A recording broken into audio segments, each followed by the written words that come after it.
Le 7 décembre 1993, Félix Houphouët-Boigny décède à Yamoussoukro à l'âge de 88 ans.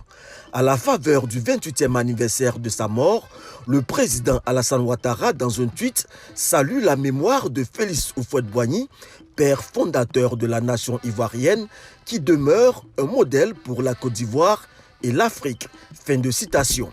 Le général Abdoulaye Coulibaly, ex-pilote de Félix Houphouët-Boigny, revient sur cette douloureuse journée du 7 décembre 1993. À notre grande surprise, à la prise d'armes au plateau, le président, le premier ministre à l'époque, donc Alassane Ouattara, a passé les troupes en revue et nous a demandé d'aller à Yamoussoukro avec lui. Et moi, c'est à l'arrivée à Yamoussoukro que je me suis rendu compte que le président était décédé le matin. Moi, je ne savais pas. Heureusement, puisque je ne sais pas comment j'aurais pu faire le vol avec lui si j'avais été prévenu avant. J'avoue que pendant au moins deux ou 3 heures, il s'est passé beaucoup de choses dans ma tête, des souvenirs. J'ai quand même pu faire le vol retour avec le président Ouattara. Et je crois que ça a été également la fin de ma carrière aéronautique.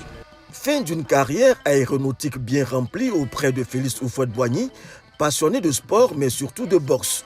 Seya Robinson raconte comment sa carrière décolle après sa rencontre avec Houphouët. En 1973, j'ai gagné un Italien, Riga, il s'appelle Riga, au chaos. C'est ainsi que le grand supporter de la boxe, Félix Houphouët-Boigny, m'a invité à son bureau. Quand je suis parti, il m'a félicité. Voilà, c'est comme ça que ça a commencé. Quand Cassius Clay boxait au Zaïre, en 1974, contre Foreman, il m'a déplacé pour aller regarder ce combat au Zaïre. Ici où je suis, c'est lui qui m'a aidé à payer la maison. L'ancien directeur des plantations d'Houphouët témoigne également de sa générosité. Il me dit, Sissoko, voilà, je veux faire des grandes plantations, mais je veux faire du social. Je n'ai pas besoin d'argent. Si c'est l'argent, je vais dégager un coin à Abidjan, je vais mettre des villas et puis je vais avoir l'argent.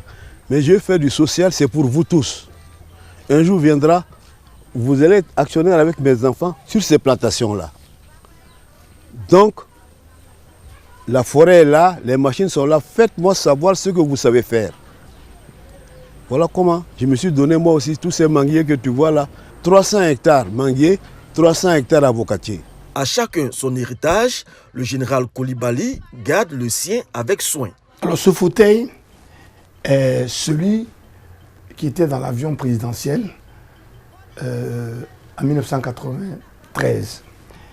Et après 6 ans d'utilisation, le président Houphouët-Boigny nous a autorisé à changer le fauteuil.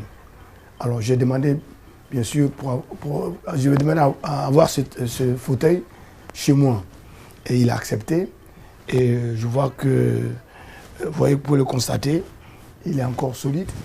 Et c'est un fauteuil qui a été utilisé par le président Houphouët pendant 6 ans. Houphouët le généreux, Houphouët le bâtisseur, Houphouët l'homme de paix, un lourd héritage aujourd'hui perpétué par le président Alassane Ouattara pour le rayonnement de la Côte d'Ivoire.